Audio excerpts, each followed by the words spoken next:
Their book is Peanut Pasta and Parties, the co-authors, who met on this very show and are now married, 2.5 years young. Paul and Dee Dee Sorvino. Good to have both of you. Hey, Neil. And people still sing to us saying, they call Neil Dr. Love. They call him Dr. Love. I'm They not do, kidding. really? That's At an airport, so remember when that woman said that? And they go, oh, I saw you with Neil Cavuto. I love Neil Cavuto. Well, let me get right to to that, because I read your fine cookbook, and there's no direct reference to me that you met on a television show. We blame the publisher. Because Really? Eric Spinato didn't get mentioned either, and he brought us on the show. Yeah, we had mentioned We were already. on your show. There were certain things that happened, you know, but we did. We did. Many a slip. If you're an Italian, you got the mention. Well, I don't want to offend Paul because he could have me killed, so I'll let it go. Oh, wait a minute, hold on. No, you don't have to. It's all fine. We're fine. Leave that alone. We're okay now. What made you guys do a cookbook? Because I always do think that a good dinner, good lunch, whatever, that's the great, you know, meeting organizer right there. That could settle a lot of differences. People sit around a table and solve their differences, right? Go ahead, Mom. Go ahead. She'll let you. To Italians, as you very well know, cooking food is love.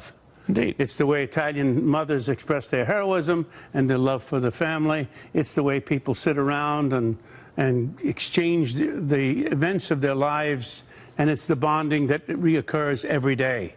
So she kind of gave up her pundit career and sort of said to stick with me. Well, I'm in Hollywood. What a mistake she made. Well, now you're a movie star. Yeah. Hollywood pundit. So she says, you know what, we ought to write a cookbook. I said, cookbook? Okay.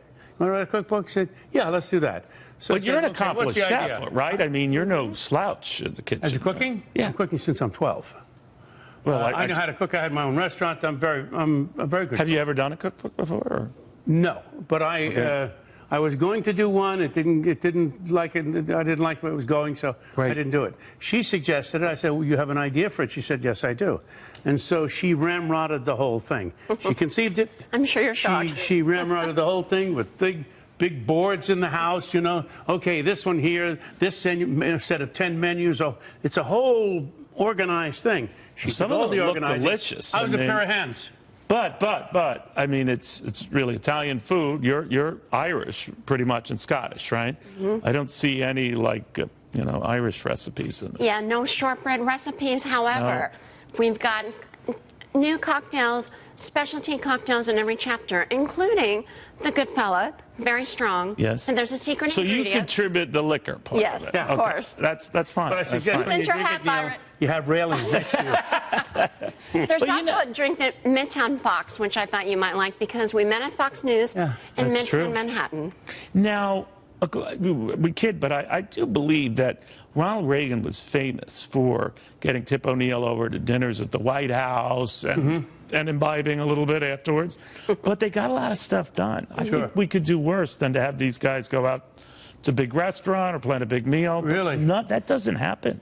Well, if you cook for people, you bring them in your home, you give them alcohol, you give them wine, you give them food and dessert, you know, it kind of makes things softer. The world has changed. You have a good point. You're talking about these difficult subjects, and you come together for a meal, you can solve the problem. But, you know, you were in a largely left-wing community, the Hollywood community, right? I lived in that community most of my life, yeah. All right. Now, would you still get together or have dinner parties featuring some of your left coast friends? Well, of course. I don't look at politics as anything more than politics. Yeah. As far as I'm concerned, my friends are my friends. If they want to see it differently, that's their problem. But it's never hurt your career. You've never been a shrinking violet. But, you know, in the last couple of years, I've become more and more out of the closet. I wouldn't call myself a Republican.